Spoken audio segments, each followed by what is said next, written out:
You know ID in the town all day. ID in the SEA. You know ID in the town all day. ID in the SEA. Hello and welcome to episode 455 of the fabulous Peltoncast, sponsored by our friends at Pagliacci Pizza. I'm your co-host Kevin Pelton, and I'm Tristan Carcino. And we're coming to you in different locations this week. I'm in Seattle, Washington, home of the four-time WNBA champion Storm. And I'm coming to you from Renton, Washington, home of the Super Bowl 48 champion Seattle Seahawks. It's the Steve Scheffler episode. Hello! Wow, I love it. I was thinking Frank Clark, but Steve Scheffler, that is good. That is a good one. That is much better, without question. Big Ten Player of the Year.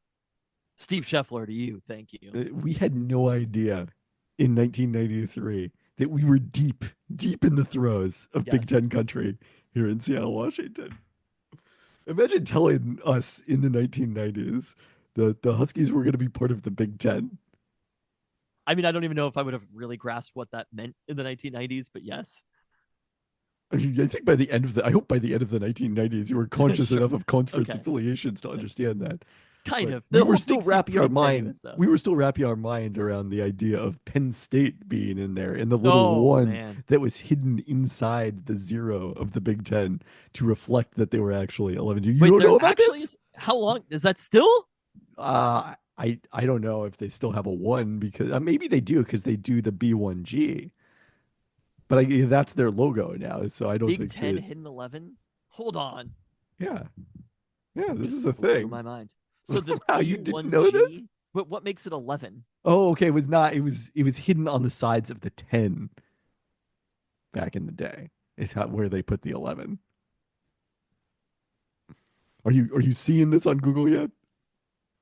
Do I need to continue filling while you search for this? It really came up rather quickly. That is the old school. I searched something else. Yeah, no, that was I think they might have overthought that one, actually. They might have been too clever in that one. Well, back in the day, I propose some rebounding L's? Back in the day, hiding something in the logo or where it all spelled out something was just the coolest thing imaginable. Like when you found out that the Montreal Expos had the ELB in their logo. But now it is Isn't that just the Expos logo, though? What do you mean? What do you mean it's just to the Expos logo? Well, I guess it's an M also, and then it's the ELB. Yeah. But now that's every single athlete's logo is their initials curved into something related to them. So it is so overdone. It is one of those things that is you could not transport yourself back to the 90s and understand how cool it was to find that out. Yeah. Fabulous Peltoncast. We got no secrets. We're right there. There's nothing hidden in our logo, alas. The secret is that sometimes it's not fabulous. Oh no, that's not a secret either. I think that's a readily apparent as soon as you tune in. As soon as you listen to the roundup. I haven't listened to the roundup, so. Oh, exactly. Being at the Sounders game, maybe we'll come back to this later, and just discovering players who are on the team, and I'm like, I'm sure I have heard that this player existed. So many times you have heard about Paul Arriola and Jesus Ferreira, and yet. They're new to me. NBC summer. All right, let's start with our toast this week, in exclusively UW edition of the toast. Congratulations to UW's sister duo, twin duo even, of Amanda Mall and Hannah Mall, who finished first and second in the pole vault in the Big Ten Indoor Championships, with Amanda resetting her NCAA record that we toasted to last week, and Hannah also surpassing the non-mole NCAA record. The two greatest pole vaults in the history of NCAA women's competition are both recorded by twin sisters at UW. Wow, that is incredible. So this is wild stuff. The Seattle Times, I think this was the Seattle Times had a column last week about Amanda Mall, who went through a period where she basically had the yips and couldn't successfully pole vault. And overcame that to set this NCAA record. Very exciting stuff. Wow. So just I can't pole vault. Sorry. I couldn't pole vault without the yips. It's true. It's all true.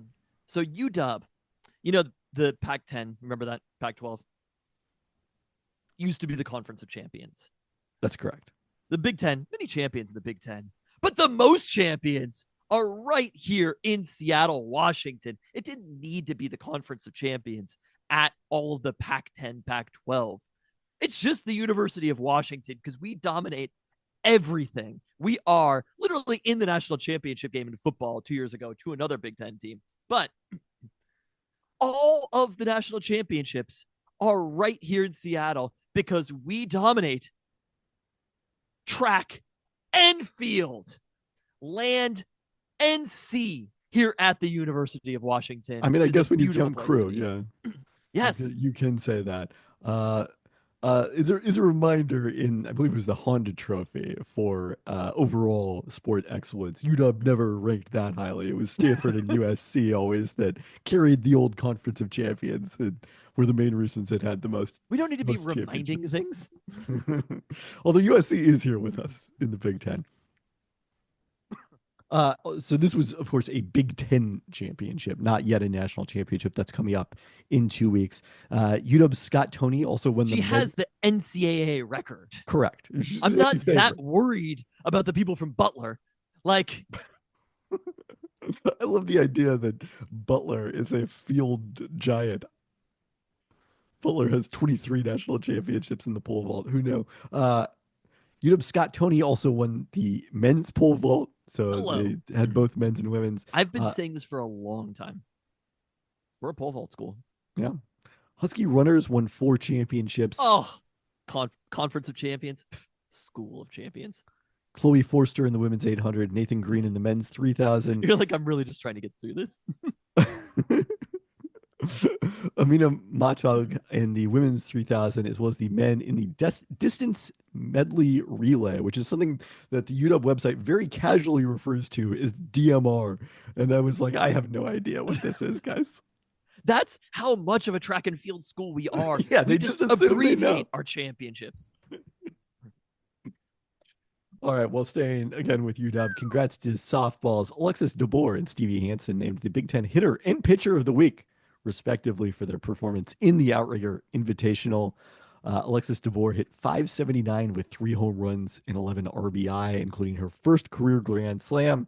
While Hansen threw 12 2/3 shutout innings, while earning 2 wins and a save over the weekend.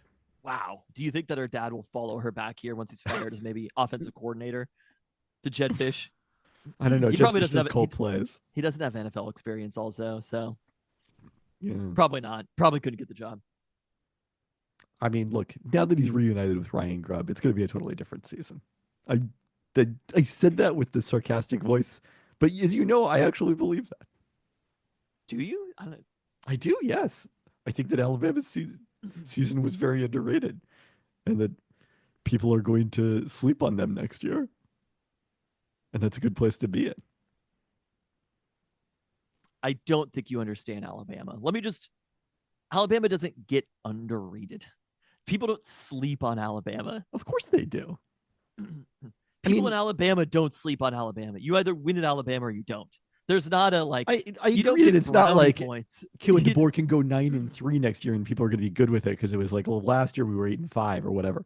Which is not my point. My point is that I think people will underrate their chances of winning the national championship nationally because they will look at their record and not their underlying performance, which was dramatically better than their record. Okay, Ryan Grubb and Kalen DeBoer are going to lead Austin Mack. Austin Mack isn't actually. No, he's not actually going to be the quarterback. But like, I'm going to give that one a fat old maybe. I think if they don't make the playoff, there's a good chance that he's fired. I think that is plausible. Again, I'm saying I think there's like a 60% chance they make the playoff, and a 60% chance that he's offensive coordinator at the University of Washington the following season. A negative 60% chance of that, I would say. And even that's maybe overstating things. Anyway, we're talking about the Conference of Champions here. You're right, not the SEC. The School of Champions. Although the SEC does have a very good basketball program. very strong year for them. I think they're going to put like 12 teams in the men's NCAA tournament, more than the Big Ten will. Let's see here. What is the championship odds? Yeah, Alabama sitting there at 13-1, currently Where is that seventh. overall? Seventh? I mean, that's Yeah. not that underrated. Also, considering they But do they're not have behind a school that got just completely annihilated in its opening game of the college football playoff last year. I mean, speaking of teams that tend to get overrated, Yeah.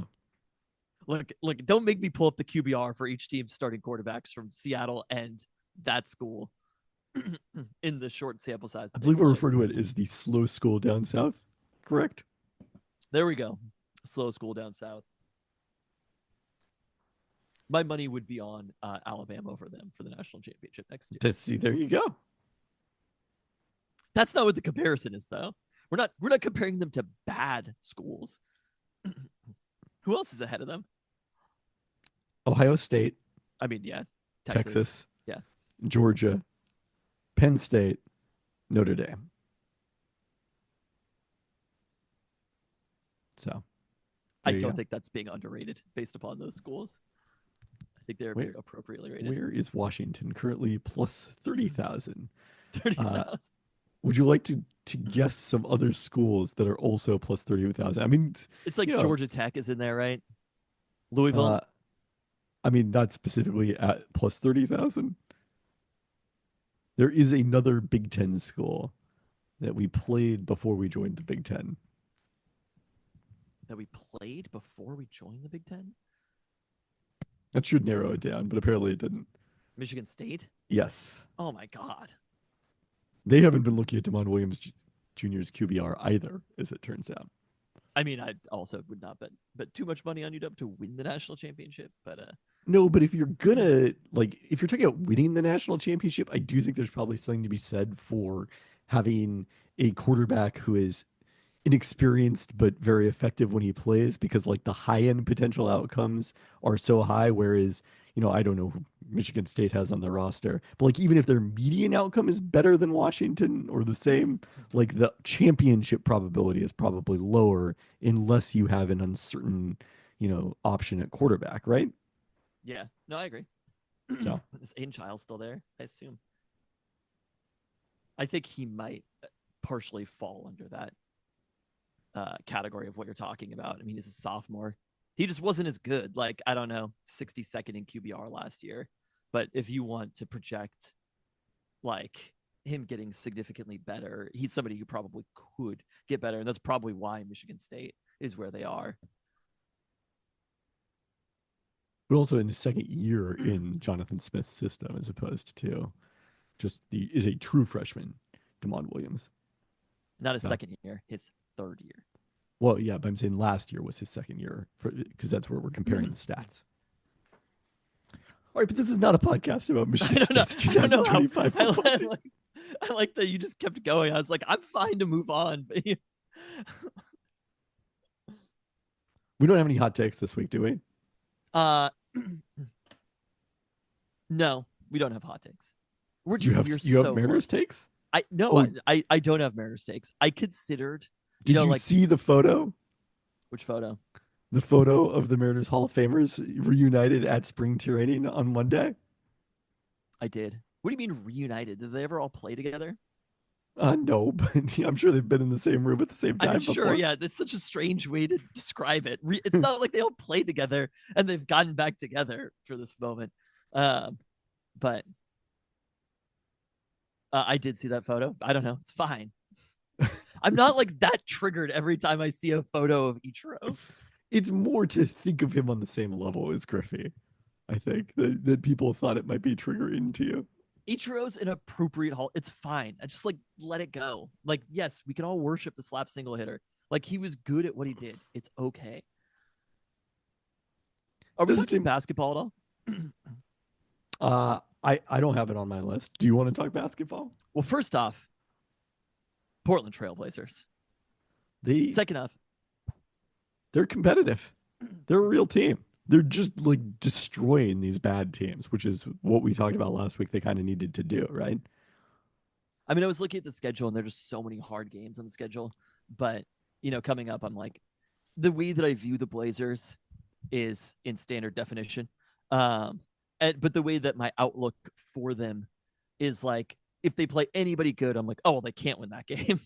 It's basically like if they play a bad team, I'm like, that is an easy win. And any team that is like in the proper playoffs in the Eastern Conference or in the play-in or better in the Western Conference, I'm like, oh, they got no shot versus those teams.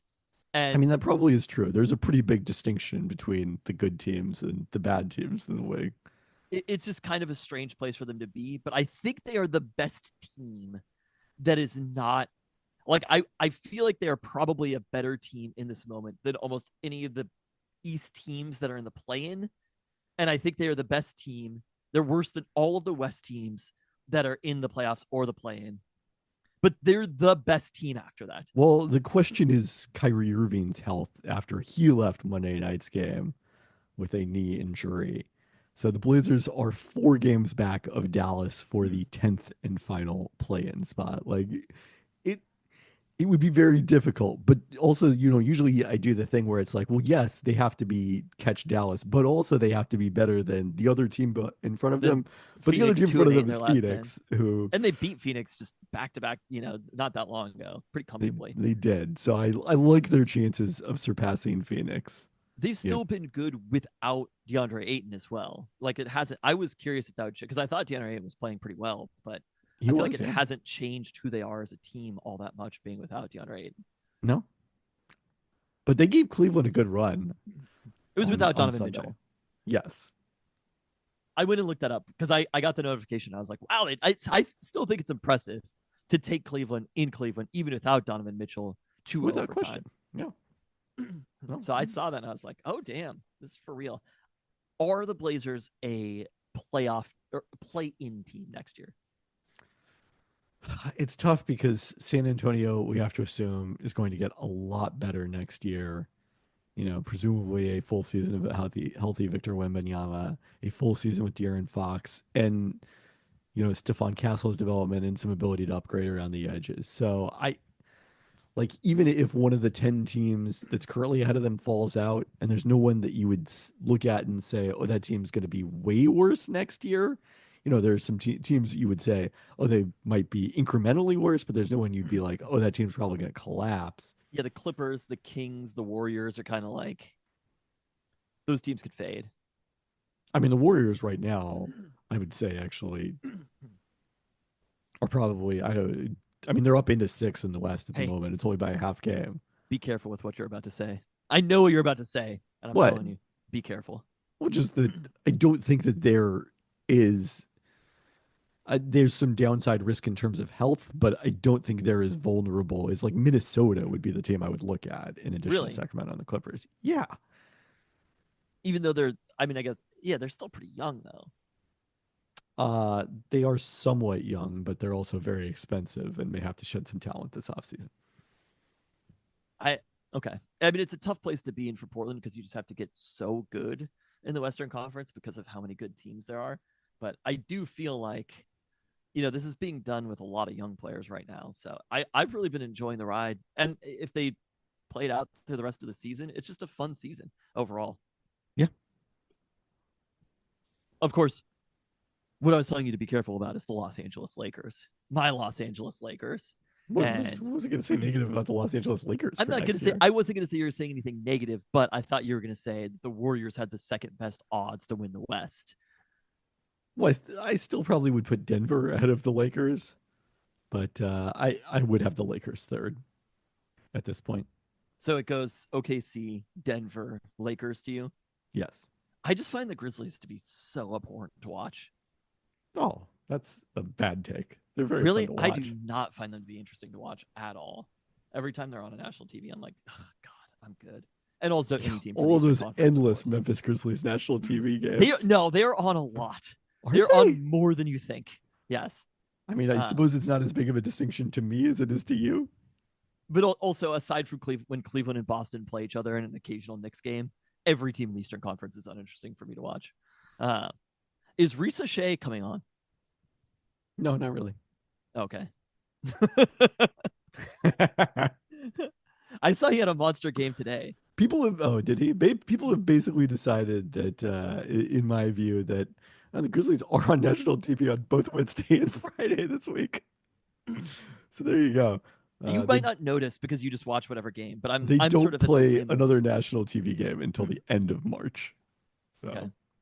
So, uh, people have sort of decided that Stephon Castle was like the de facto number one pick of last year's draft. Although, who finally had a good game today? Who Reed Shepard? Reed Shepard got the There we start go. in OKC. He started from the What? G League to the starting lineup. The Oh, I Reed mean, Shepard story. he was in the G League for 3 games. Let's all remain calm. He played nearly as many games for the G League in the All Star Rookie Challenge as he did in the actual G League. But he had 25 tonight on 10 of 17 shooting, as the Rockets did lose to the Thunder without 3 starters. Who would have thought Monday, March 3rd would be the day that Reed Shepard and Zachary Richardson put it together? Yeah, well, what are the odds? That's exactly the amount of time that it takes to put it together in the NBA. Okay, so my other take is about this. We're getting to the time of year where I think it's fun that the Lakers being good and also the Lakers being good with a new Luka Doncic has really breathed a lot of fresh air No, have I into the told you NBA that season. they're playing in Boston on Saturday? And you're going to it? Yeah, Oh yeah. Yeah, no, that I is knew about that. I'm gonna miss it because I think I'm at a children's baseball tournament, the first children's baseball tournament of the year. Um, so my take is, I would woke up thinking about this. All my best takes, I wake up thinking about, and I'm just like pouring sweat. Ichiro. That's my version of somebody had a bad opinion on the internet. I'm in the middle of the night thinking about slap singles and Hall of Fames, but I think this time of year, again, the NBA got dealt a very good hand because of the Luka trade happening when it did. That all of a sudden the Lakers are like the most interesting team to watch in the NBA for probably like I don't even know when the last time there was anybody this fun to watch, right? like, I don't know. I mean, nobody in as big of a market who's already a big draw and then also became that much more exciting to watch. I think you probably have to go back to like KD Warriors at the very least. I mean, Wemby was, but like it was the beginning of the season. Wemby just wasn't that good. You could And maybe say when AD first went to the Lakers. that was pretty good. Was that the COVID season? Was his first season there? It was the season that was interrupted by COVID, yeah. So it's at the start of the season, it was normal conditions. And then they finished it in the bubble, and that's when they won the championship. Well, that's right. We're coming up on the 5-year anniversary of the NBA shutting down. That's 1 week from tomorrow. That was the day. That was the day that COVID happened. Was when the NBA shut down. That's when we knew.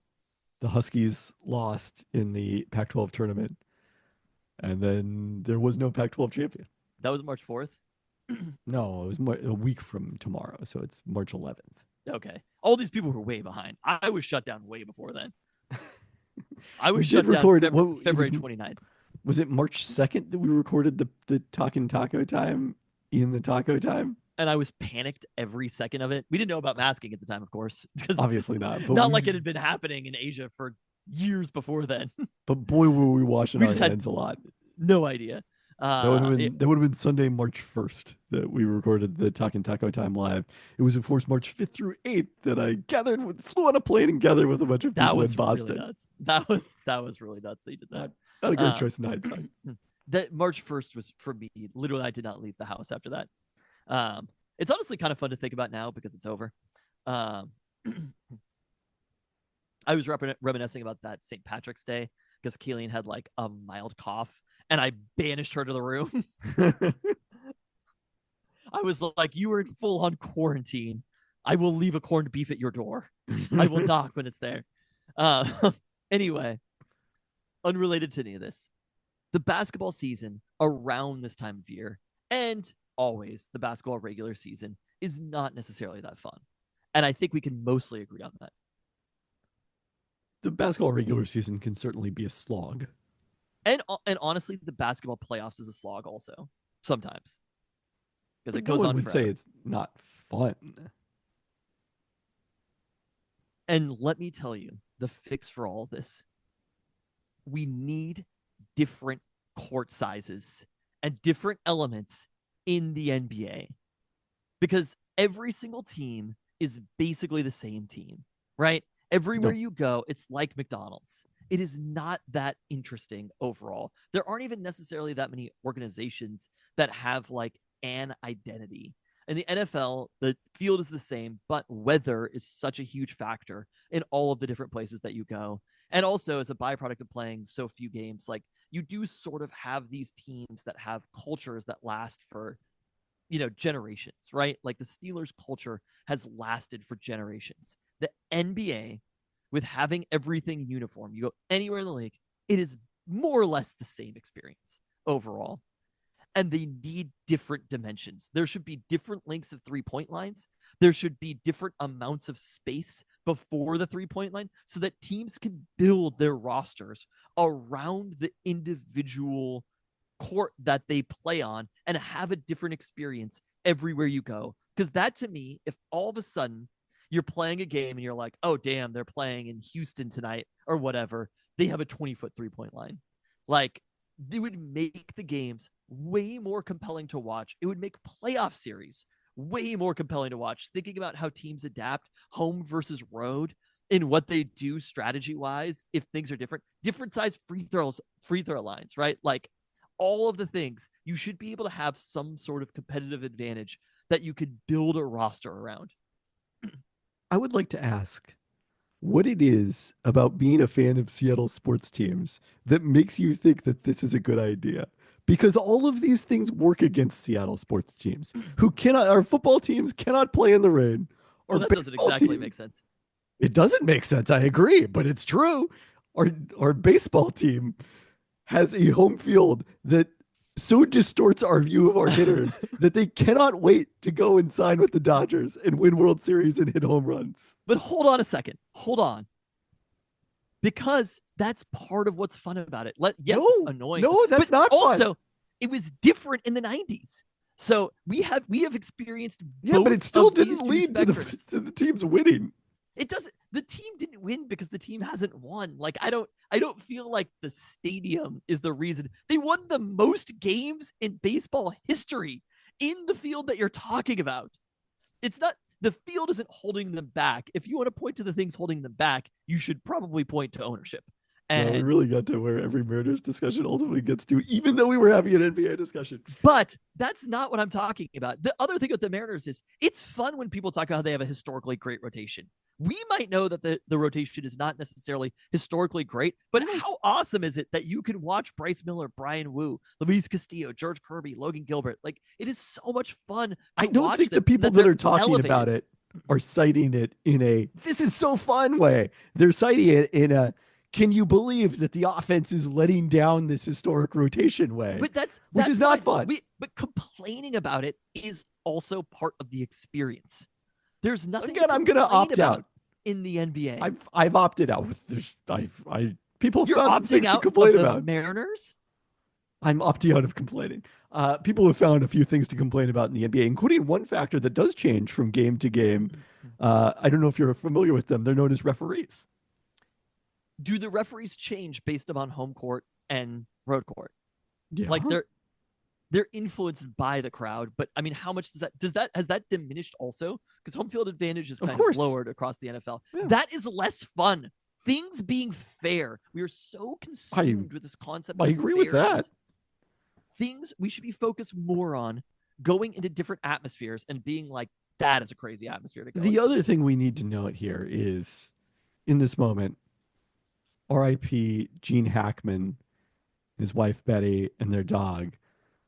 I don't know if you're familiar with a movie called Hoosiers. I don't want to defend Hoosiers in its totality, but I do want to defend the scene where Gene Hackman says, "You'll find the dimensions are the same as our gym back at Hickory." That's iconic, and that's the beauty of basketball is that wherever you go, obviously from high school to college to NBA, the 3-point lines are different and there are slightly different court sizes, but any level of competition, the hoop is the same and the courts are generally the same. And I think that's a feature, not a bug.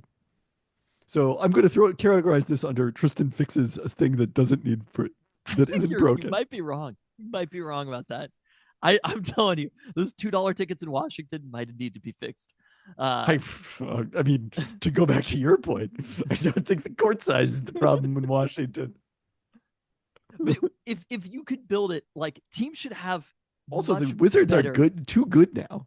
Oh Since yeah. they got Marcus Smart and Chris Middleton, like they're going to need to start shutting some guys down Did they soon. not have Marcus Smart beforehand? Because I was like, No, they got him at the deadline. he was definitely a factor in that game. And I was like, man, I kind of like Marcus Smart. But I mean, when you're there and just rooting for the Wizards, yeah, obviously. Marcus Smart is one of those guys when he's on your team, he's amazing. anyway, I think you're wrong about this. That's not a feature that the court size is the same. I'm sorry, Hoosiers. But in college, that's actually kind of the big the arenas are so small that you can have different atmospheres at college. But I in the agree with that. NBA, it's a different thing. Like there's not a student section in the same way. I get that, Steve Ballmer's trying to do something like that. How dare you disrespect the wall like that? No, I think the wall is great. I'm so for the wall. But in college, you have a group of people who go to games. That's maybe another thing that the NBA needs is they should have not just mandated tickets. Granted, this is a capitalism issue, so it's not going to happen. But like a mandated group of tickets that are for hardcore fans or whatever that are way Several cheaper other than others. teams do this. Milwaukee notably has a section. And Are there they a few close others. though, or is it like two whatever? They're probably not close. Because in the NBA or in college, they're right on the court. Having the kids right there is part of it's literally the only thing holding college basketball still together is the atmospheres. This is also something that happens at schools that are not the University of Washington. Although I mean, will say I was in the dog pack overflow for the Rutgers game. Hello. And it gradually like got a little uncomfortably crowded. Not like there was actually like anyone sitting next to me, but it was like I don't have a direct path out of this row right now. Like I prefer. Yeah, no, those are the best. You're in the dog pack overflow. You mean like the top 3 rows of the arena? Yeah. Our favorite Where seats. you went? Yeah. Oh, I started out in my seat and I was like, oh no, this is not for me.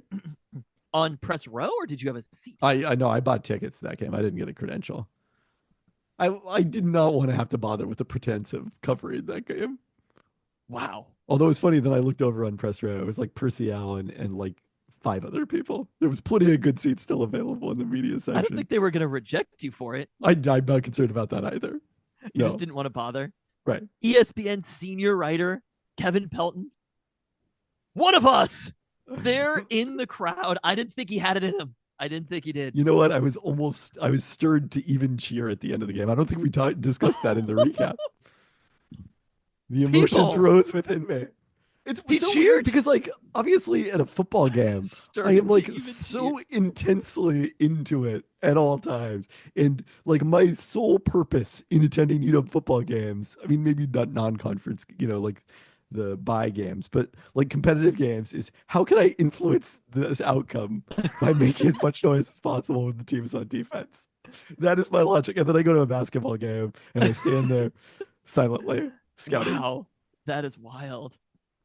So, but you were moved to cheer? I was, yeah. Ooh, and then they lost in overtime, and I was no longer moved. Yeah. I was moved to stop following the season. No, they really played a game, and I was like, yep. Oh, well, actually, we're barely going to talk about it. I mean, it was, I think LVEK pointed out in the Discord where he was like, the Discord is as interested in this game as the fans are in a whiteout. Just like, there's so many things. I talk to artists about this sometimes, and it's like, you need a fan base to try stuff. You know what I mean? Like you can have all the cool ideas in the world. You could have so many great ideas, and everybody is like, Kendrick Lamar does this thing or teasing things, or Frank Ocean doesn't need to post on socials. And it's like, that's great because he's Frank Ocean, but you could do a whiteout. Ohio State could do a whiteout. Penn State could do a whiteout. The University of Washington, I'm so sorry for you. You cannot do a whiteout. But that's the other thing is it's not like any of these are original ideas at the UW. It's just, hey, Penn State did it. Let's do it too. And they had a lot of fans. So therefore, if we do it, we'll have a lot of fans. Yeah, the blackout that they did. That was a blackout, right? Or a purple out? Was it a purple out? For the Huskies? Yeah, the one that we did the week after Penn State where it's yeah, it was I believe that was a blackout, yes. I think it might have been a purple out. I don't remember. Nobody did it. Doesn't matter. I mean, I did do it. people did do it, but I it's just just don't like remember what I did. there are a lot of things that were really dope to do if you have an active fan base. And there's basically no sport at the University of Washington that has that active fan base, except Oh. for track and field, baby. What was it say? Crew? Pole vaulting. Also, 3 have we words. ever attended a softball game like actually in the softball stadium? Or I have have. we? You have? Okay, Yeah. I've exclusively been in the Husky Stadium overflow. That's I all I went know exists. last year to a softball game. Yeah, nice. It was great. So, anyways, Mariners spring training continues. It was like, considering his hot takes, I'm actually kind of surprised how much you disagree with that hot take about having, because again, the different 3 points and 3 point lengths in different arenas would be very fun.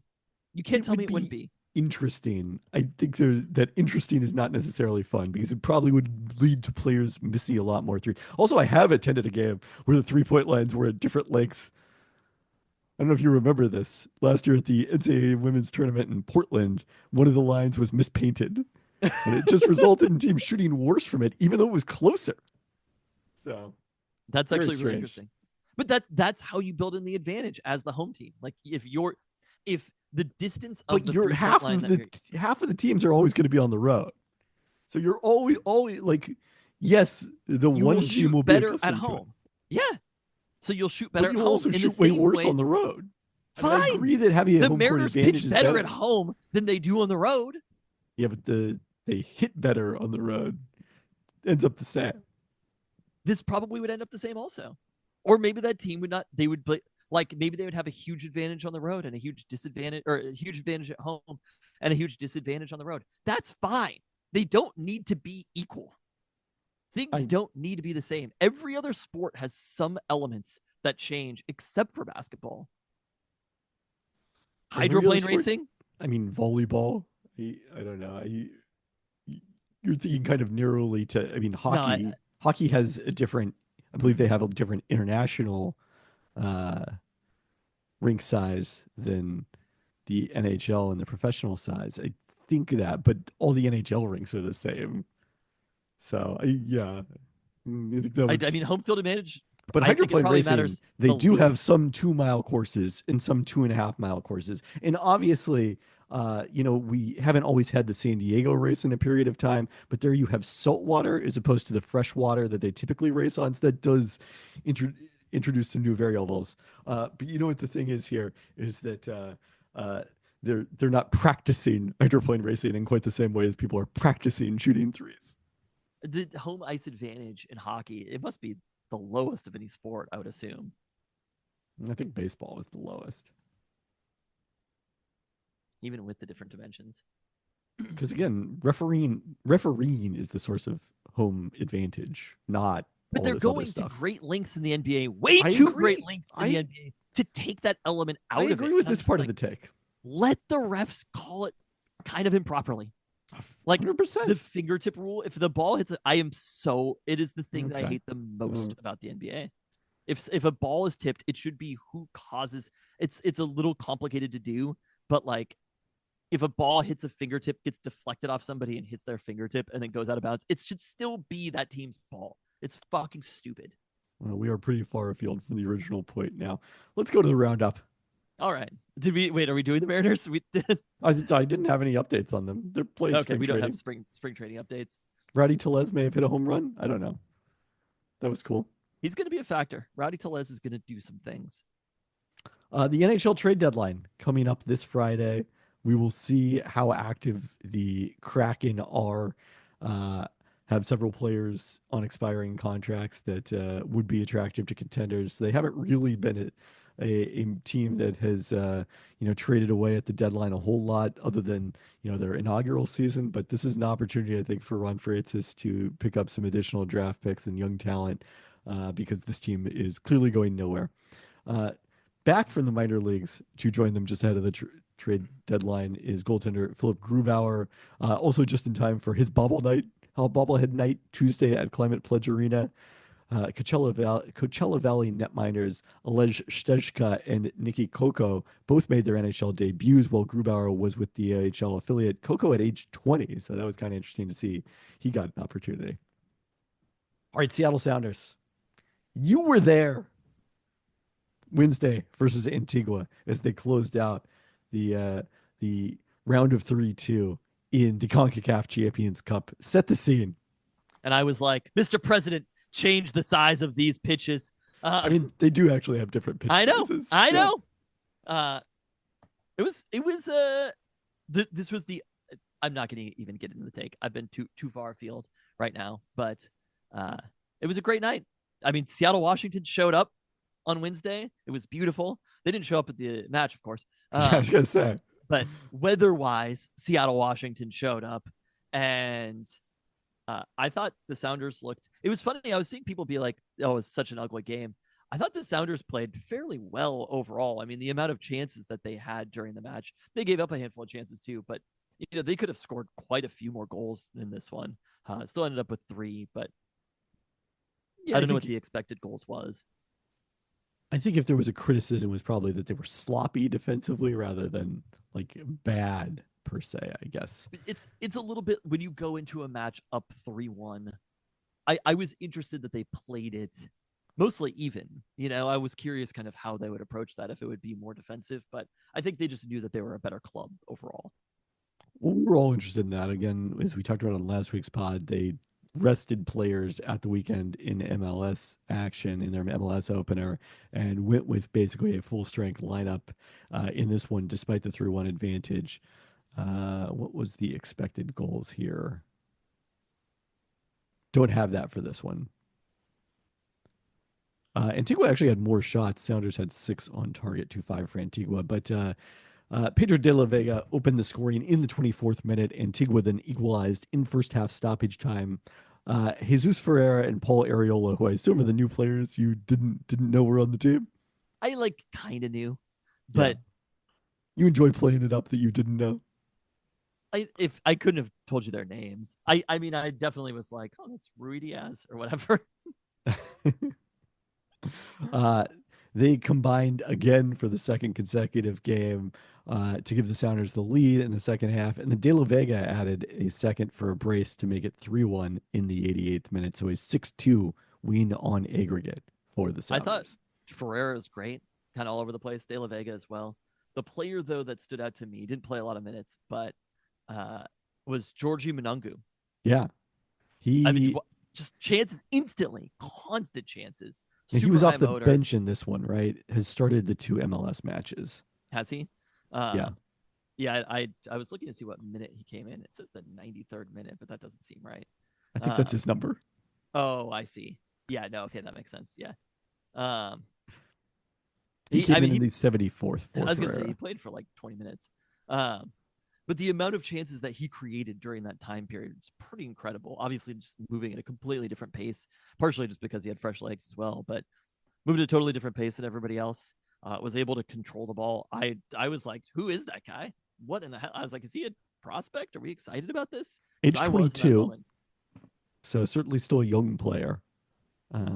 Yeah, and I think definitely like he's clearly surpassed Danny Musovski in the rotation right now as an attacker.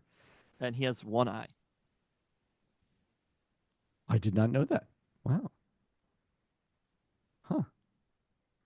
All right, so the Sounders are on to the round of 16. I believe I said last time that it would be to the quarterfinals, still a round shy of that, where they will take on Cruz Azul starting Wednesday at Lumen Field. Cruz Azul dominated Dominican club Real Hope by a combined 7-0 aggregate scoreline back in early February to advance.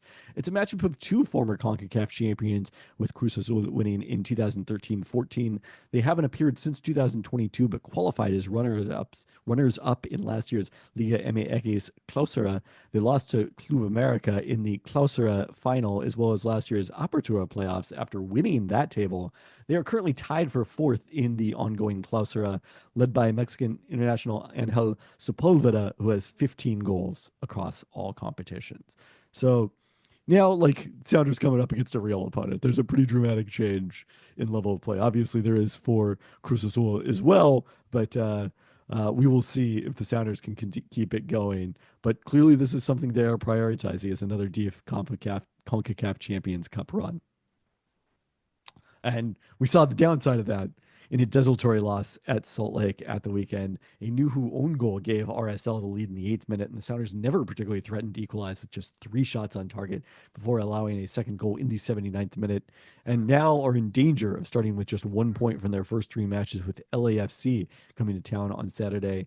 LAFC is also busy with the CONCACAF Champions Cup, having beaten the Colorado Rapids in the round of 32 based on away goals, losing 2-1 on the road and winning 1-0 at home. They are facing another MLS rival, Columbus, in the round of 16. That series began Tuesday night and or will begin, I should say, Tuesday night. So they'll have an extra day in between matches as compared to the Sounders, but do have to travel. Despite that CONCACAF Champions Cup action, LAFC has also taken 6 points from their first 2 league matches with a pair of 1-0 wins. Some disappointing news for the Reign, who lost forward Veronica Lotsko to an Achilles rupture suffered in their preseason friendly against Bay FC. They put her on the season-ending injury list last week, officially ruling her out. So get well soon to Veronica Lotsko. Reign will be without her. UW women's basketball. Look, this is not, UW may not be a women's basketball school, but they are moving ever closer to the first NCAA tournament appearance by either the UW men or UW women since 2019, with a pair of big wins last weekend. On Wednesday, that was at Minnesota, where they won 72-62 behind 26 points on 10 of 13 shooting from El Ladine, who hit all 4 of her 3-point attempts. Delia Daniels had 14 points, 10 boards. The Huskies shot 58% from the field. And then on Sunday, they closed out the Big Ten regular season hosting Oregon on Senior Day. Huskies went down 19-12 after 1 quarter, but quickly reclaimed the lead and went up by double digits in the 4th quarter before holding on with strong foul shooting late. Ladine and Savia Sellers had 15 apiece, and Daniels 13 points, 7 boards, 4 steals, and 4 blocks in her final game at Heckhead as a 5th-year senior. So the Big Ten Women's Tournament now starts Wednesday in Indianapolis. The Huskies will be the number 12 seed. 2 days from now? It's in 2 days from now. That's part of why we're releasing this podcast on a Tuesday, so that you have some time to listen before the Sounders get their series underway in this tournament. So the Huskies Can you just inform me when these things are happening? I can. Okay, Huskies will be the number 12 seed. They went 9-9. They finished even in conference play and finished 12th in the Big Ten, which is confusing on a number of levels. But the Big Ten, very bottom heavy this year in women's basketball. A number of teams that really struggled against the rest of the field. And they will take on Minnesota once again at 12:30 p.m. on Wednesday. The winner of that will take on Michigan in the second round on Thursday. And this is possibly a loser leaves town matchup here, because these two teams are right there on the bubble. Huskies currently number 65 of 68 teams in Charlie Cream's projections on ESPN, just ahead of Minnesota. They have in identical, basically, wins above bubble at parktorvik.com, both a half win above bubble, and they would both go about almost exactly to even if they lost this game. So, like, I don't think beating Minnesota necessarily guarantees them a spot, but you'd feel pretty good about your situation if you beat Minnesota and then have a chance to, like, really secure things by beating Michigan. And if you don't lose to Minnesota, you're going to be sweating things out right up until Selection Sunday, which is a week and a half in the women's game, because the conference tournaments are a week earlier. So it makes me nervous. I really advise beating Minnesota. I mean, they just have to win this game, basically, is what you're saying. Because with all being one of the last teams on the bubble, with everything that can happen during conference tournament season, it's not a great place to be. You're feeling like you're probably out at that point unless you go claim a spot. And maybe beating Minnesota is that. Obviously 2 wins more gets them to that point. But I would assume if they lose this game that they're out. I would probably go into Selection Sunday not feeling good about it. Right. Which is interesting, because I think there was a lot of feeling after the win on Sunday against Oregon, like, oh, okay, the Huskies clinched a berth. And it's like, then you look at it and they actually moved down. They slid down a bit. I don't know who moved up. Somebody else had some win that moved up in ESPN's bracketology, but they were one of the last four buys and then dropped into the last four in after beating Oregon. It was kind of like when the Seahawks, they beat Arizona, they beat the Niners, they beat Arizona, and we were like, woo, riding high. And Football Outsiders was like, not so fast, my friend. And sadly, the stats are right sometimes.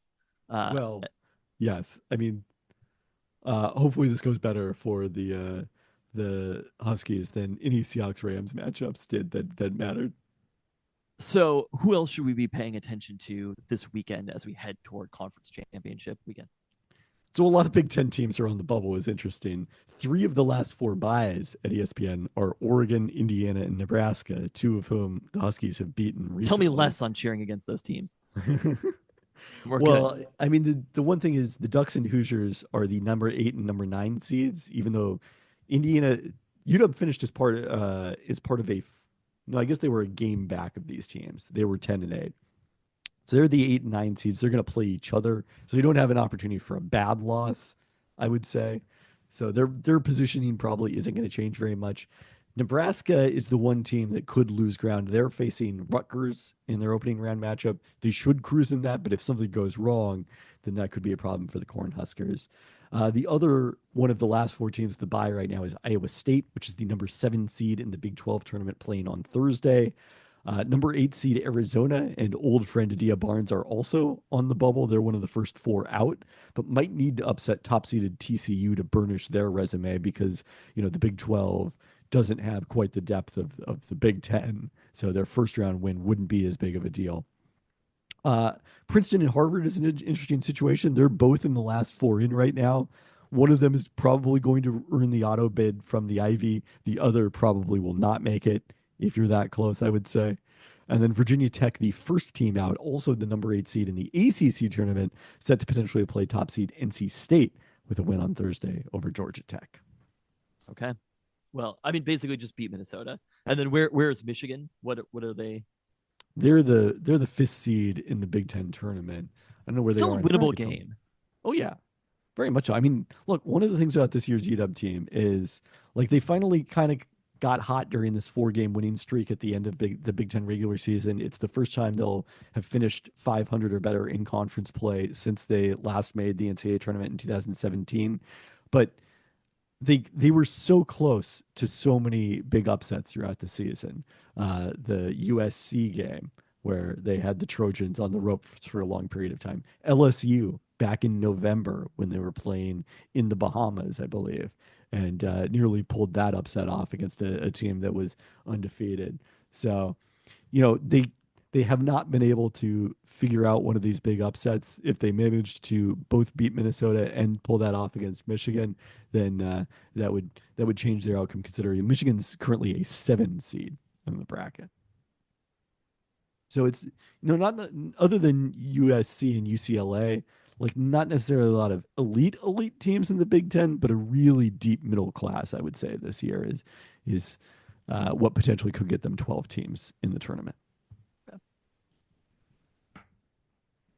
Our UW men's basketball, we talked about this earlier. They were eliminated from the Big Ten tournament with Saturday's 78-62 home loss to Indiana, where they fell behind 24-9 and never really got back into it.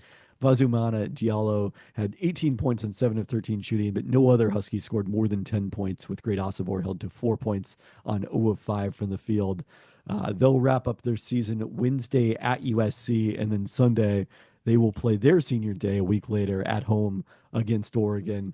This will be interesting because obviously the Huskies are going to be honoring a great number of fifth-year seniors who are out of eligibility, but almost entirely players who are only here for 1 year, although you do have Frank Kepnong, who's been here for a long period of time. I guess I don't know if he might be able to get some more injury red shirts, although I think this season he's now played too much. Brian Fox been here for a couple of years. Great Osobor obviously, made a significant impact during his one season here. You have Louis Courtright, DJ Davis will be a fifth year senior,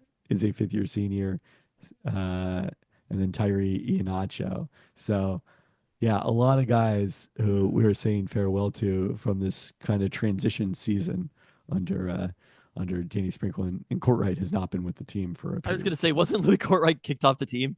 I I thought there was for a while he was going to rejoin, but that hasn't happened yet. So we'll see. Running out of time.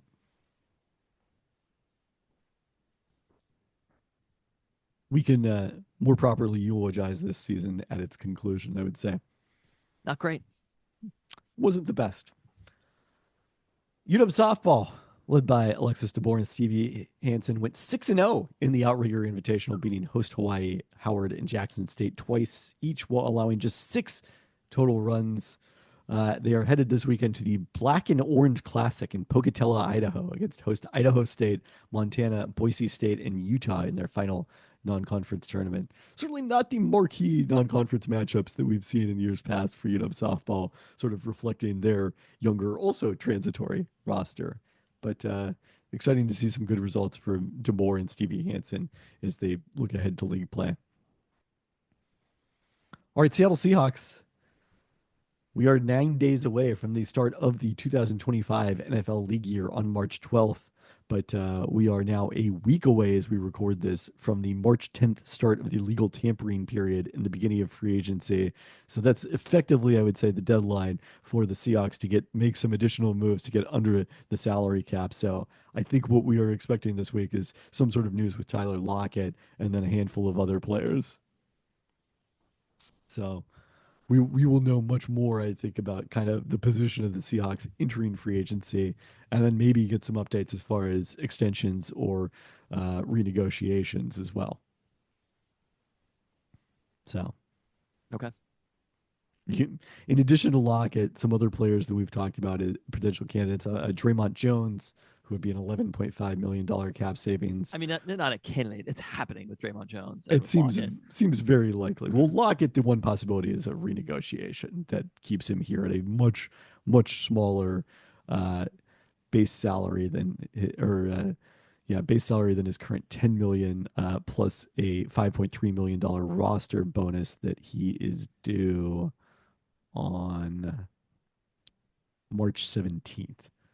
So, Lockett knows he's not going to get that here or on the open market, I should say. But the question is, are you more comfortable taking the kind of enormous pay cut he'd be looking at somewhere else than doing it with the only organization that you've ever been a part of?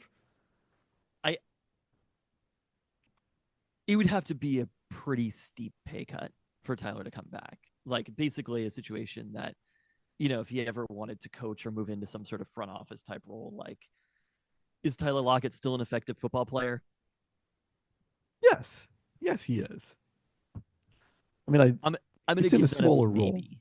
But it's also, we're talking about like he would be the number 3 wide receiver on a team that just hired an offensive coordinator who likes to use 3 wide receivers less than almost any coordinator in the league. So, you know, it is what it is from that standpoint. He was 67th out of 98 wide receivers from PFF, 600 yards last year. It's kind of like Tyler Lockett is a good presence to have. He doesn't like to be hit. There's some reasons to not have Tyler Lockett on the roster. But I think the main reason, as a football player, the main reason to have him there is that everybody seems to like Tyler Lockett. He's a good presence. And I mean, it's still 8.1 yards per target last season. I don't really give a fuck about PFF's grades for wide receivers because I think they probably overrate stuff that doesn't actually matter and underrate stuff that actually how does much matter. of those 8.1 yards per target happen? Like, Tyler Lockett's like yards throughout the season. I don't. I mean, his targets went down because Jackson Smith and Jigva and DK Metcalf were getting the lion's share of the targets. But Yeah, but that's the I point. mean, Like, you just can't spend money on Tyler I agree, Lockett. but that's you're saying there are football reasons to not have him on the roster, not, and I'm saying there are The football financial reasons to not have him on the roster. the football reason it's not on the roster is that he didn't gain more than 28 yards after November. You can't catch passes you aren't thrown. Yeah, but they still have the same players on the roster. He's not going to be throwing more passes a year older. Jackson Smith and Jigba isn't going away. Again, this You is can't financial You reasons. can't catch passes you aren't thrown. But yes, it's financial reasons. It as much as we would like to have every player on the roster. Then I I suppose, I would but I think rather people have think that Jake Tyler Bobo Lockett is a. on the field than Tyler Lockett. Yeah, I think that's ridiculous. I mean, maybe in the context of Clint Kubiak's system, because it probably will emphasize blocking from the wide receivers too much. I don't know. I'm starting to talk myself out of the Clint Kubiak hire the more I talk about this. Did you see the Shoddy quote? About how he got in trouble for letting Russ cook, Yeah. basically. It's like, no, that was the good time. Ugh. I mean, he's sort of joking about it. I know. It's But I whatever. do think he's still a little chased. Also, the good news is the head coach can't fire him now for pressing the ball too much. I think there's maybe an argument to be made that the league caught up with that offense pretty quickly, and it caught up overall. It I was think there's an during argument a to be made. period of time where very rapidly the NFL realized the importance of taking away deep passing. I mean, you could probably pinpoint the Seahawks as like accelerated that process. That particular Seahawks team. Like Mahomes obviously was a big part of it too. Like it wasn't just Russell Wilson, but yes. By the way, I wish I could put down money in Vegas naturally on the possibility of a Russell Wilson Tyler Lockett duo both heading to the Raiders. I don't think so. I think the bridge is burned with Pete. The Russell Wilson bridge? I think the Russell Wilson bridge is burned with Pete. We want to consult the rumor mill because everyone else seems to think it's very plausible. We will see. I'm still a little bit more skeptical. I may confront you over at a Starbucks if Russell Wilson signs there. You wouldn't find me at a Starbucks, so that would be hard to do. Dunkin' Donuts, that's a little different. But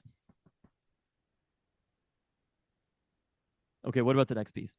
All right, the most notable Seahawks free agent is obviously linebacker Ernest Jones IV. We'll see if they can get something done with him before free agency starts. Then defensive tackle Jaron Reed and veteran guard Laken Tomlinson, the other full-time starters hitting free agency. We'll also see within the next week here where they tender restricted free agent Josh Jobe, who emerged as a starter in the second half of last season. I mean, they're going to figure out a way to get Ernest Jones back. It's just they're going to do it. It would be very shocking. I have not changed my assessment, which was 95% and was only third highest because you were at 100% of Ernest Jones. I got a lot of hundreds in there. I'm feeling pretty good about Geno Smith right now. I mean, you're not that much higher than the rest. Ben's higher than on Geno than you were. I didn't give it a full 100? No, you give it a 90. Oh. The player you did give a full 100 to is DK Metcalf. And now let's discuss the DK Metcalf trade rumors saga. Corbin K. Smith of Locked On Seahawks reported last week that the Seahawks had discussed a Metcalf trade with several teams, and the Packers were a team to watch with an offer of a draft pick and one of their young wide receivers. Peter Bukowski of Locked On Packers reported Green Bay had, quote, an offer they think can land Metcalf. But then the Athletics Packers beat writer Matt Schneiderman counter-reported that, quote, there has been no contact or negotiations as of now between the Packers and Seahawks regarding a DK Metcalf trade. Let's see him duke it out. We don't want to encourage violence. That's how we take care of our problems in the NFL now. I get it. You're nervous about it. You don't want to be charged to fight. Look, I saw Hamilton last week. These things can go poorly. I think I would say that it strikes me as unlikely that the Seahawks and Packers have had no conversations about a DK Metcalf trade because the Packers are a team that is potentially in the market for a wide receiver, and the Seahawks have a wide receiver. And teams just converse about a lot of things. That's the thing about teams. They're talking all the time. I don't understand. Why are the Seahawks trying to trade DK Metcalf? If you assume that this... Who said the Seahawks are trying to trade DK Metcalf? Or it's just the Packers are having a conversation. Who knows? I think John Schneider's answer about DK Metcalf at the Combine was somewhat interesting in its non-commitment, I would say. Would be my assessment of what he had to say here. What would be the argument? Is it basically just that he's going into his last season, his free agent season, And the Seahawks are not going to want to pay him after that. They're not going to be capable of paying him after that.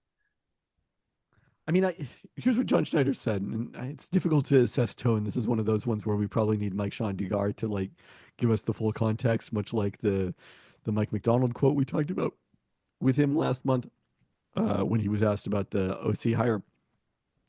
And so he was evidently asked, where do things stand with Metcalf?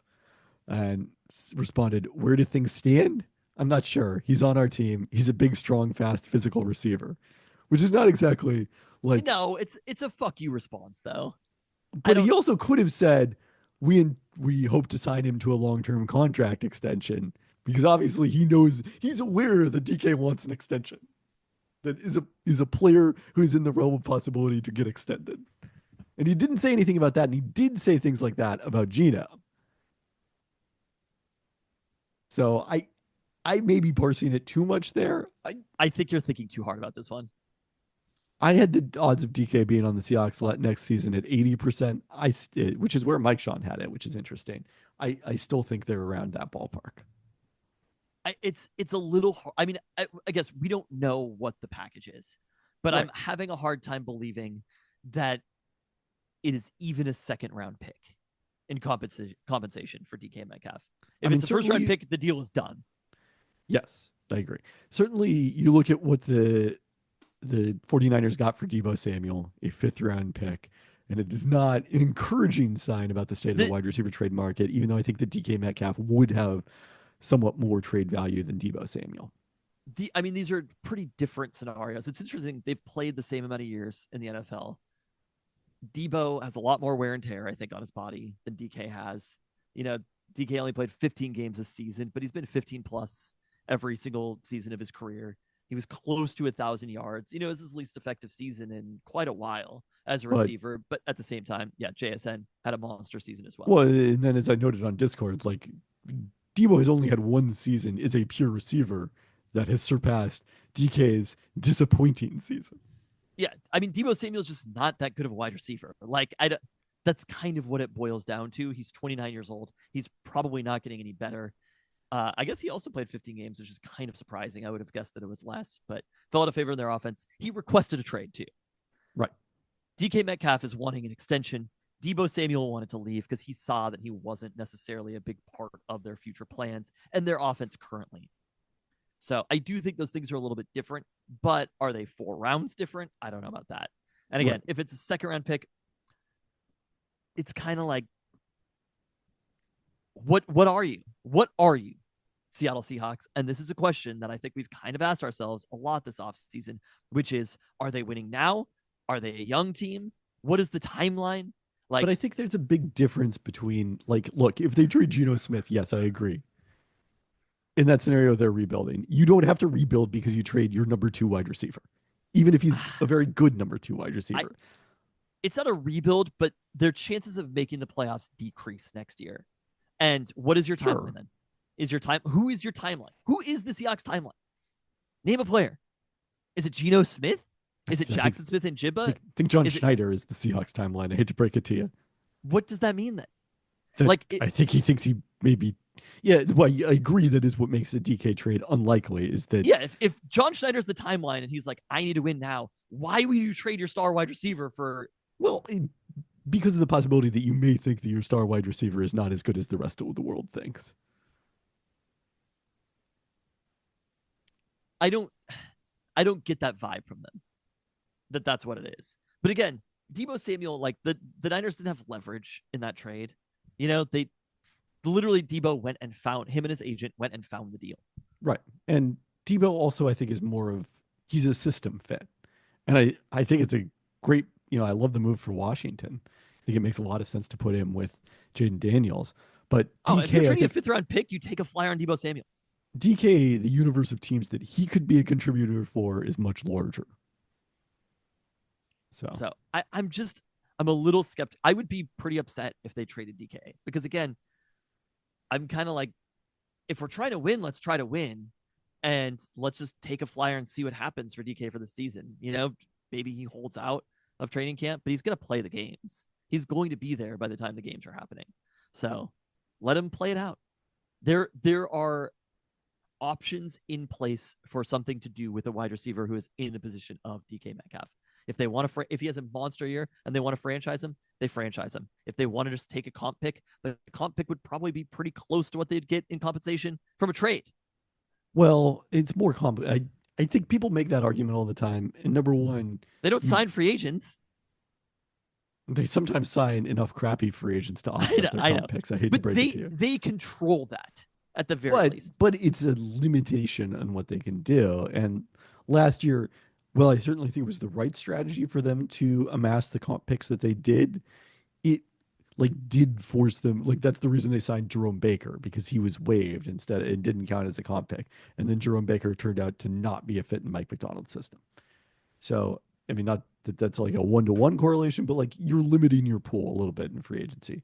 But that's number one. And number two, number two is that the comp pick is at the end of the round by definition. So if you get traded a third round pick for DK Metcalf, that's different than getting a comp third round pick, because it's by definition better than any third round comp can be. And it might be a lot better depending on which team you trade for. And then number three, there's the time value of you get the pick a year earlier. And obviously the simplest thing an NFL team can do is just trade a pick now for a pick in the future in a higher round. And teams should do that every single year. But alas. Until you have all the picks. So a good, amazing Madden strategy. Now, my thoughts on the Packers offer depend dramatically on who that young wide receiver is. As you know, I'm a believer in yards per target. Dontavion Wicks last season averaged 5.5 yards per target. Holy How is that even possible playing with Jordan Love? That is crazy. He was their leader in targets too. Romeo Dobbs 8.3. Jaden Reed, who presumably is not I will not in this. Also ignore that he was playing with Malik Willis for a chunk of that time as well. Like he played 17 games. It was not that big.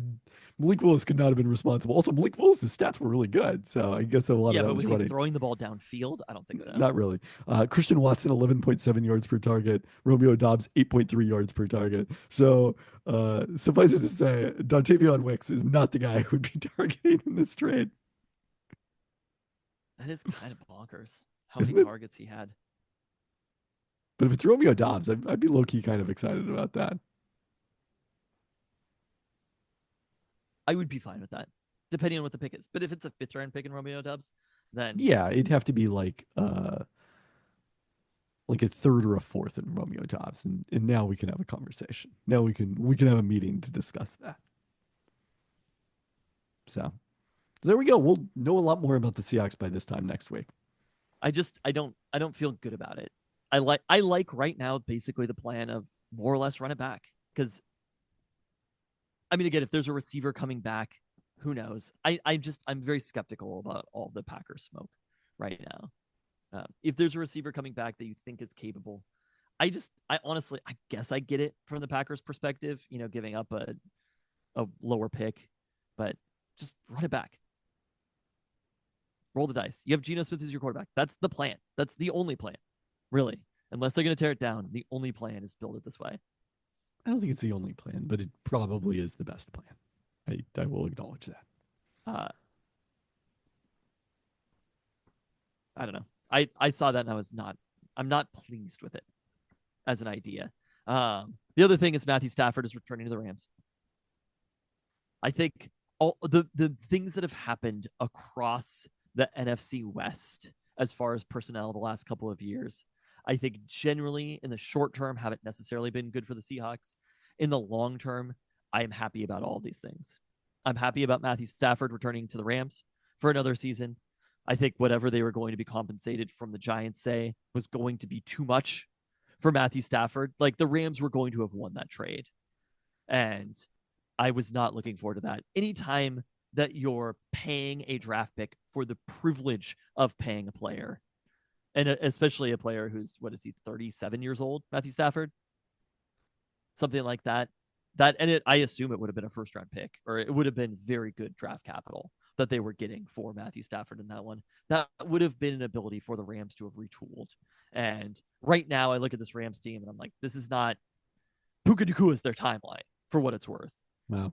Can I share something? I'm looking up Matthew Stafford on Over the Cap, and I went to go search Matthew Stafford, and nothing came up. Do you know why? Because it's Matt. They have him as Matt. Matt He's Stafford. 37. 30. So if you're in the position, I haven't seen it work out too often that a team has traded for a 37 year God, old his cap quarterback. number is 49.7 million. That's a lot of money. Is it? That's not a lot of money, though. I mean, it's not a small amount of money. People consider Matthew Stafford to be very good. I agree. Yeah, I that people personally think consider him he's that way. about the same as Geno Smith. I mean, they wouldn't have saved very much cap money because it would have been basically none, but it would have been a huge amount of 2026 cap they would have had to play with in addition to whatever they got. And then the other piece So, is the Deebo Samuel trade. I do think it makes the Niners worse in a way that I don't think Deebo Samuel is necessarily like I don't think he's as good of a receiver as DK Metcalf. I do think in the short term that it does make the Niners worse, though. I mean, Jawan Jennings ended up being a very good receiver last year. Like the Niners can replace him, but some of the stuff that they did with Debo was still frustrating to deal with, especially to Pete Carroll. Overall, Pete Carroll's defenses, and it takes away a little bit of their flexibility by not having him there. And it's not like they get the 5th round pick, but it's basically just getting his money off the cap, is what happened. and taking a huge accelerated hit this year. So that's really more of a long term move for them from that standpoint. And if I'm Brock Purdy, I basically ask for more or less the highest quarterback deal in the league. I mean, that's got to be your starting point. Yeah, I don't know if that's my like walk away point, but that's where I I'd think start. Brock Purdy has basically all of the leverage in the world right now going into those negotiations. And there's a reality that Brock Purdy is probably not the best quarterback in the league, but if he's being paid even top 5, that is a good thing for the Seahawks that the Niners are having to make decisions like this. Like Deebo Samuel's an easy decision to make, but they do get harder after that when you all of a sudden go from having an extraordinarily cheap quarterback to an extraordinarily expensive quarterback. So I think all of the things around the division are lining up fairly nicely for the Seahawks to just keep going. Keep going with what they're doing. I look at it and I'm like, if your other option is, let's say that you're the Giants and you're having to trade plus pay a massive cap number to Matthew Stafford, like that is not a good place to be in. And if you're the Rams and you have Matthew Stafford who's 37 and maybe he's a good quarterback, maybe not, but if your roster is basically built around Jared Verse and Puka Nacua, I think the Seahawks can beat that team long term. It is less scary to me overall. So I do think the Niners schedule is the big outlier. Like that's the thing next season that we should be the most concerned with is the schedule that the Niners are playing. But if Debo makes them even slightly worse, that is a positive because I don't think the draft pick's not going to matter that much and the cap's not going to matter that much. So Okay. I think things are lining up fairly nicely for the Seahawks to just run it back. Well, maybe they will have largely run it back by this time next week. Will we know that? If they extend Geno, that we will. Okay. I don't think that's going to happen in the next week, but it could. If they don't trade, like the DK Metcalf thing is going to linger for a while, at least until after the draft. Probably, yes. So I don't think we'll necessarily know all these things, but go draft some players, fill some holes, run it back, see what happens in the NFC West. The Niners have the 6th best Super Bowl odds, so Vegas does seem to believe in them. Oh, Vegas knows. You knew the second of the season ended, Vegas was like they were licking their lips at that over under for the following season in the same way that Which is not even all been knew. released yet. Yeah, but we know it's going to be like know, yes. 10.5, 11.5. It's going to be very high for a team that were they 3rd or 4th? They have a 4th place schedule. They were 4th. Arizona Yeah. was obviously better than them. Yeah, Vegas knows. But the Rams trying to run it back for a team that, what did they finish? 10-7. They had the identical record as the Seahawks. Obviously, they weren't trying in the last game, but I'm like, they had a negative point differential, right? Yeah, but Yeah. I don't know if you're aware of this. They beat Minnesota in the first round of the playoffs. Yeah, So woo! Oh yeah. we saw how well that worked for the Giants. I mean, they had a negative 19 point differential. So I'm like, you want to re-up Matt Stafford? Have fun, Rams. Matthew. And on that note. Thanks for listening. Thanks.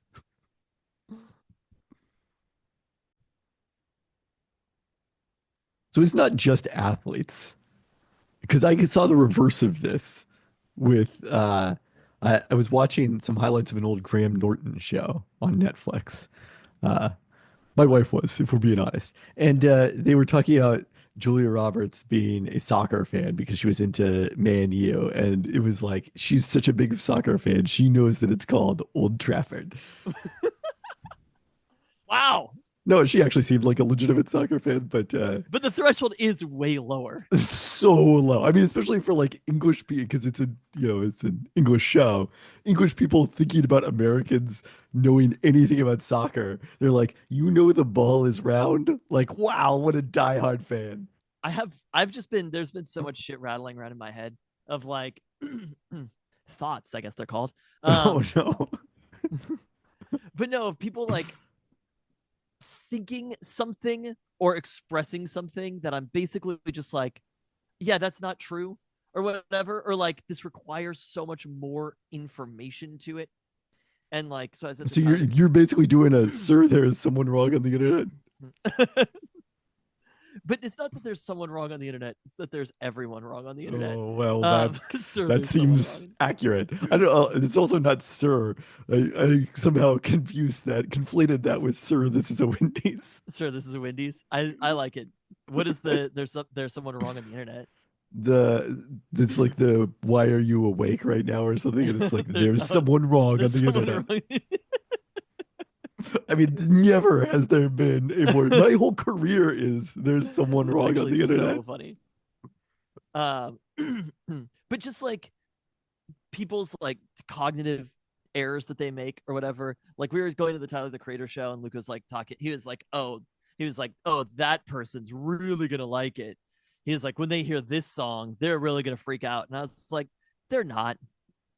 I was like, Luca, this is pop music that you're listening to. I was like, I'm sorry, but this isn't subversive.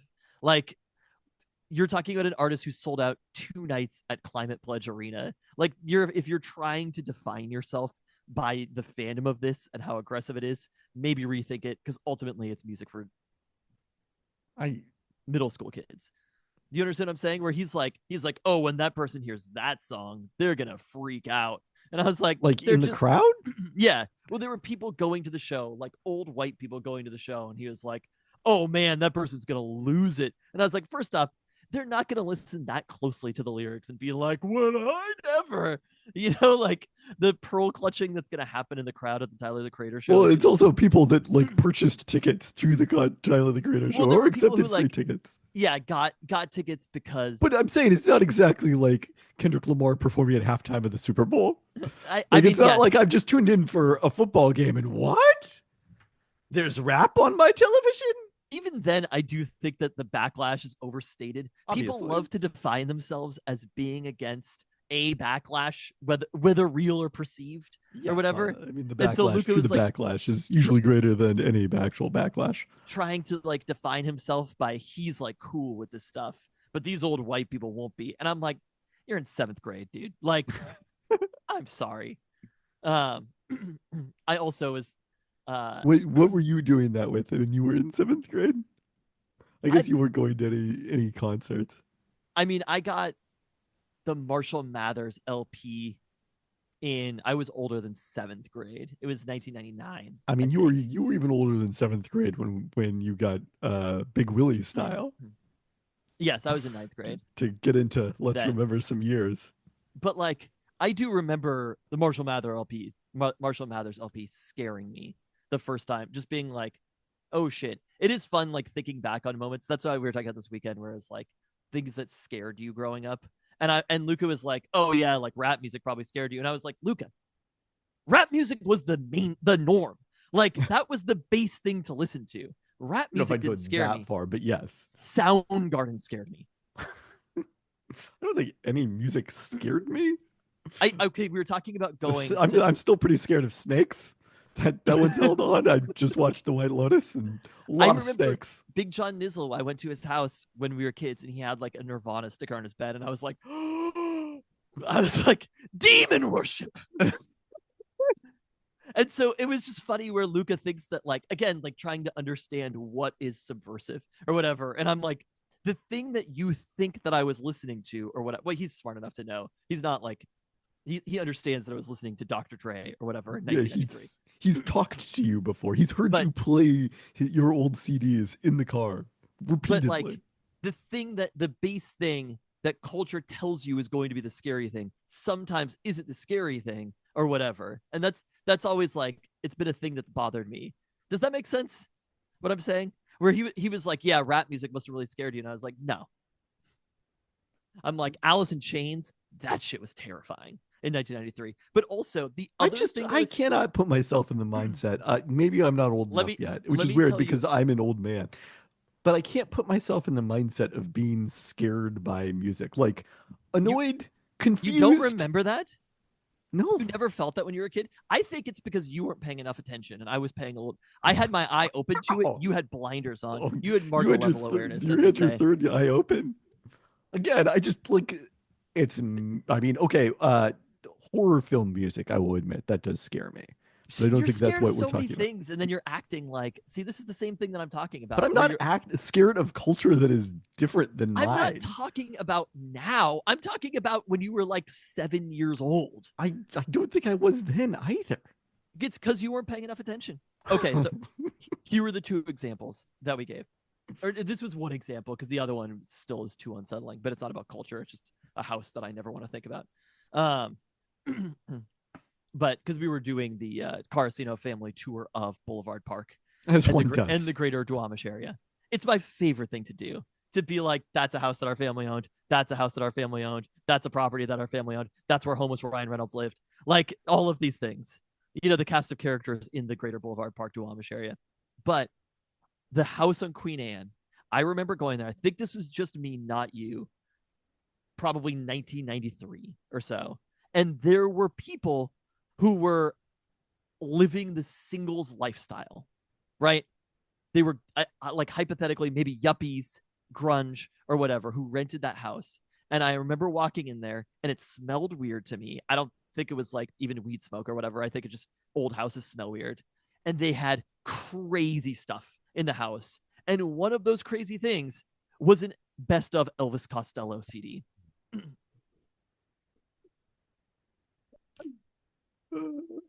But I can't get inside your brain. When you're in 1993, people living lifestyles so differently than our like mostly sheltered suburban lifestyle. And so again, Dr. Dre didn't scare me. Elvis Costello scared me in 1993. Okay, well, we're not topping that, so let's go out on that note. Okay. I have so many more thoughts on this. I'm like, that's part of what I feared. That I fear. Your thoughts. That I'm scared of. That's good tonic.